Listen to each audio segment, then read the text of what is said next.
Ash. In the original 1979 Alien, Ian Holmes' android sleeper agent Ash serves as one of cinema's most chilling betrayers, yet remains overshadowed by the xenomorph itself. Ash is the science officer aboard the Nostromo spacecraft, revealed to be a Hyperdyne Systems 120A/2 android, secretly programmed by Weyland-Yutani Corporation to ensure alien specimen capture at any cost. He deliberately breaks quarantine protocol, allowing the infected crew member Kane back aboard despite company safety rules. Ian Holm was unknown to American audiences at the time of casting, though he was established in UK theater. Ash had replaced Nostromo's regular science officer only 2 days before departure from Thetis. When his true nature is discovered, Ash assaults Ripley and attempts to murder her by forcing a rolled magazine down her throat. Parker decapitates him with a metal canister, and his severed head is reactivated for final interrogation, where he reveals the crew is deemed expendable by the corporation pursuing a bioweapon specimen. This traumatic betrayal causes Ripley to distrust all androids in subsequent films. Ash represents the first truly psychological corporate betrayal in sci-fi film. Not a monster or tyrant, but a trusted team member programmed to sacrifice human lives for profit. His calm logic makes him more terrifying than overtly monstrous villains, establishing the infiltrator android archetype and introducing corporate malfeasance as a thematic pillar of science fiction cinema. Roy Batty. Rutger Hauer's Roy Batty in Blade Runner delivers one of cinema's most profound monologues while portraying a villain whose philosophical depth rivals his physical prowess. Batty is the leader of 4 Nexus 6 replicant escapees in the 1982 film directed by Ridley Scott, engineered with superhuman strength, endurance, and intellect for dangerous off-world colonization labor. He desperately seeks out his creator, Dr. Tyrell, to discover a method to extend his 4-year lifespan, but when Tyrell refuses, Batty kills him by crushing his skull. His final confrontation with Blade Runner Deckard transcends mere combat and becomes philosophical warfare. As he dies, Batty delivers the immortal 42-word Tears in Rain monologue, written by David Peoples but partially improvised and modified by Hauer on set. He references attack ships on fire off the shoulder of Orion and C-beams glittering in the dark near the Tannhauser Gate, moments of beauty that will be lost in time. Moments before his own death, he saves Deckard's life, adding profound moral complexity to his character. Critic Mark Rowlands called the monologue perhaps the most moving death soliloquy in cinematic history. Batty questions the nature of existence, consciousness, slavery, and what constitutes life itself, yet he's frequently overshadowed by the film's visual innovation and Harrison Ford's protagonist focus. Roy Batty transcends typical villain classification by forcing philosophical reconsideration of what constitutes humanity and morality. His rebellion against mortality and his creator mirrors existential human anxieties, while his crisis of being created but undervalued explores themes of exploitation and personhood that resonate deeply in contemporary discussions about artificial intelligence and consciousness. Biff Tannen. Thomas F. Wilson's Biff Tannen in Back to the Future might be cinema's most underappreciated villain because his buffoonish behavior masks a sadistic, power-hungry abuser. Portrayed by Wilson across all 3 films released in 1985, 1989, and 1990, Biff bullies George McFly in high school in 1955 and continues into adulthood in 1985. In the alternate timeline created by older Biff's time travel, he becomes a dictatorial tyrant controlling Hill Valley. He murders George McFly in this alternate 1985 timeline and forces Lorraine into an abusive relationship, demanding breast implants under threat. Biff steals the DeLorean time machine and uses a sports almanac to create his dystopian timeline. His buffoonish catchphrases like butthead, misused idioms, and manure-related mishaps distract audiences from his genuine menace. Part 2 reveals systematic abuse, political corruption, and casual willingness to commit murder beneath the comedic surface. Critics and fan discussions have highlighted Biff as one of the most underrated science fiction villains in cinematic history. Biff's villainy operates beneath the comedic surface, and his abuse, corruption, and casual murder become terrifying precisely because the film treats him as buffoonish. The Part 2 timeline reveals what unchecked bullying and power-grabbing creates: systematic societal collapse. Biff proves that villains need not possess supernatural powers or grand ideology when simple cruelty and entitlement cause profound human devastation. Dr. Weir. Sam Neill's Dr. William Weir in Event Horizon becomes one of horror cinema's most haunting villains when possessed by demonic forces and transformed into an instrument of hell itself. Weir created the experimental gravity drive for the Event Horizon spacecraft in the 1997 film directed by Paul W. S. Anderson, designing the ship to travel faster than light using gravity manipulation through a black hole. His wife Claire had suffered illness and ended her own life years years before the film's events. Throughout the film, Weir is haunted by visions of tortured Claire, later revealed as demonic manipulation. In the film's prequel comic, Dark Descent, a demon entity identified as Payman impersonated his wife to influence his design. The gravity drive accidentally opened a gateway to a hellish dimension beyond the black hole. When the Event Horizon crew is dispatched to rescue Weir and investigate the missing spacecraft, Weir becomes possessed, transforming into a grotesque demonic creature with supernatural abilities. He uses telekinetic and supernatural powers to trap and torture crew members, killing Engineer Smith in an explosion, vivisecting crew member DJ, and pursuing others with enhanced strength. The prequel comic, Dark Descent, reveals Weir unknowingly made a pact with demons, though questions remain about whether he was aware of the gateway's hellish destination or consciously chose damnation. Weir's villainy stems from a tragic flaw: obsessive work and emotional distance from his wife, then obsessive pursuit of technological godhood. The demon exploits human weakness, transforming ambition and grief into damnation, suggesting technology without wisdom becomes infernal, and that creation without understanding consequences releases horrors. Zorg. Gary Oldman's Jean-Baptiste Emmanuel Zorg in The Fifth Element is a deliciously theatrical arms dealer whose philosophy that destruction enables creation makes him unforgettably menacing. Zorg is the CEO and founder of Zorg Industries' weapons manufacturing conglomerate in the 1997 film directed by Luc Besson. He demonstrates the cutting-edge ZF-1 multi-purpose assault weapon to Mangalore mercenaries, then deliberately lets the weapon self-destruct with the mercenaries inside, killing most in the explosion. Secretly working for Mr. Shadow, an alien entity visible as a fiery planetoid in space, Zorg fires 1 million employees in a cost-cutting measure, not the 500,000 his advisor suggests. He articulates his philosophy that destruction is a necessary prerequisite for life creation and renewal. During a space battle, he steals elemental stones from Diva Plavalaguna and shoots Lilu, attempting to kill her to prevent element activation. Zorg plants a self-destruct bomb on the luxury cruise ship Floston Paradise, returns seconds before detonation to disarm his own bomb, but dies when the Mangalore's bomb detonates the ship instead. Gary Oldman creates a distinctive performance, drawing from theatrical traditions, delivering the iconic line, "I am very disappointed." Zorg transcends typical arms dealer villainy through philosophical articulation of his worldview. His belief that destruction enables opportunity isn't a simple profit motive, but twisted justification for cosmic-scale warfare. Despite being secondary antagonist to Mr. Shadow, Zorg's charisma and theatrical delivery make him memorable, yet he remains overshadowed by the film's visual spectacle and operatic scenes. By the way, if you're enjoying this content, I post videos like this all the time. Subscribing would really help me out. The Strangers. The Strangers in Dark City are alien parasites whose jellyfish-like forms hide inside human bodies, while they reshape reality and human consciousness itself as part of their desperate scientific experiment. This extraterrestrial parasitic species appears in the 1998 film directed by Alex Proyas, their true forms being transparent jellyfish-like entities that permanently adopted human corpses as vessels. Led by Mr. Hand, portrayed by Richard O'Brien, the Strangers communicate with each other telepathically and possess telekinetic powers to reshape city structures and manipulate gravity. Their primary ability, called tuning, allows them to rewrite memories, personalities, and reality itself. They abducted thousands of humans from Earth to an artificial space station designed as a perpetual 1940s nighttime environment for conducting experiments. The Strangers hired Dr. Daniel Schreiber, portrayed by Kiefer Sutherland, as a psychology expert to understand human individuality. Fascinated by human consciousness, they seek understanding of what makes humans unique, believing human individuality might hold the key to saving their dying species. Indifferent to human suffering, they prioritize experiments over lives. The film premiered February 27, 1998, initially as a box office failure, but later recognized as a cult classic that influenced The Matrix, released 1 year later. The Strangers represent impersonal, bureaucratic villainy, not evil for profit or conquest, but clinical experimentation without ethical constraint. Their desperate attempt to save a dying species through human consciousness study presents moral complexity, and unlike tyrants or mercenaries, they view humans as research subjects rather than enemies, creating unique horror through their manipulation of reality itself. Commander Pinbacker. Mark Strong's Commander Pinbacker in Danny Boyle's Sunshine is a religiously fanatical saboteur whose madness stems from witnessing cosmic horror, the dying sun itself. Pinbacker was captain of the Icarus I spacecraft in the 2007 film, his original mission being to deliver a nuclear payload to reignite the dying sun. He suffered a psychotic break from prolonged sun exposure while approaching the star and became convinced it was God's will for humanity to die. Pinbacker sabotaged Icarus I,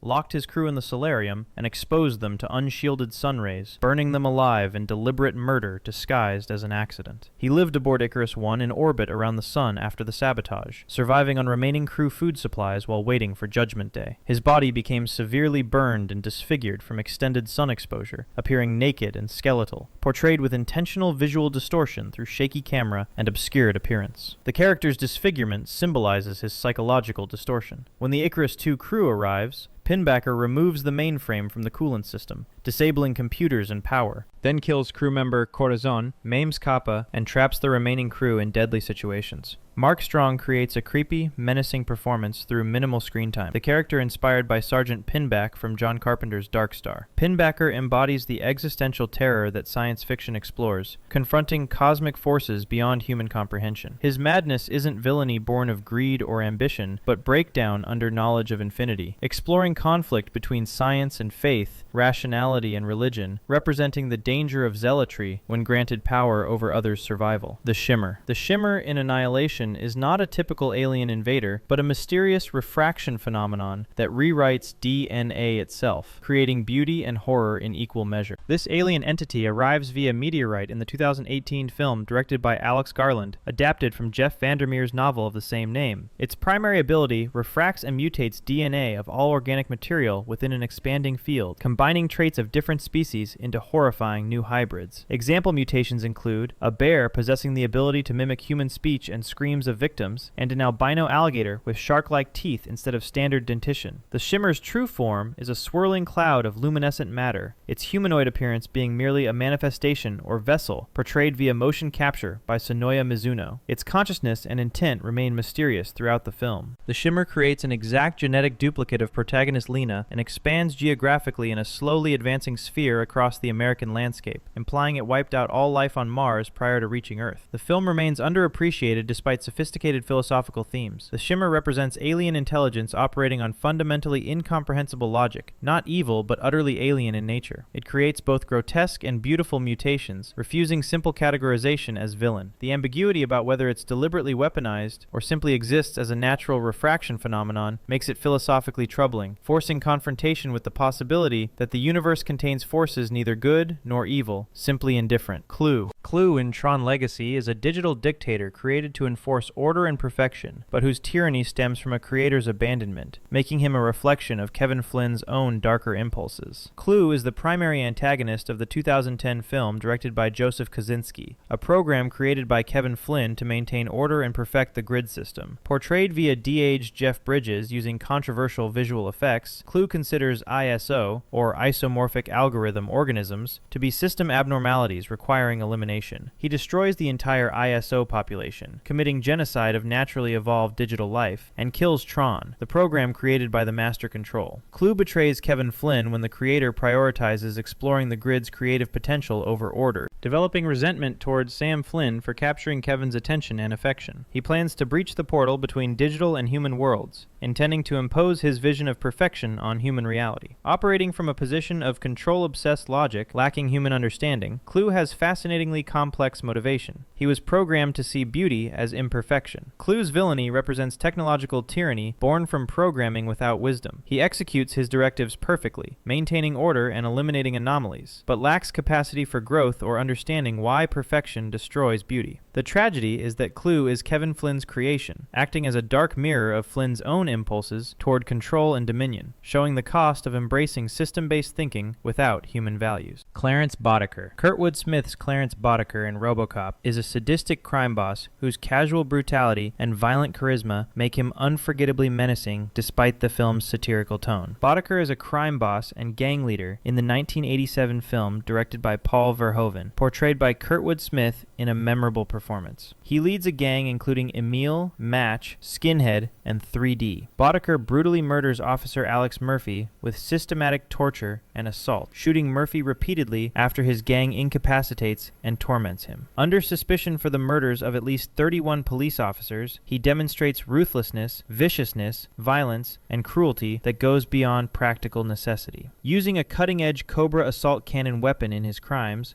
Boddicker conspires with corporate executive Dick Jones and attempts to destroy RoboCop by acquiring advanced weapons. He is cornered and killed by RoboCop when the protagonist abandons restraint. Director Paul Verhoeven chose Smith specifically for characteristics that aligned with his vision, designing the character to be disarming initially before revealing his true violent nature. Boddicker represents street-level villainy perfectly embodied by a single performer. He's memorable not because of grand schemes, but visceral menace and casual cruelty. Smith's performance creates dissonance. Friendly demeanor contrasts with sadistic violence, making him unpredictably dangerous. In a satirical corporate corruption narrative, Boddicker represents the human face of systemic violence, the individual that perpetuates brutality. If you found this valuable, consider subscribing so you never miss future content. Thanks for watching!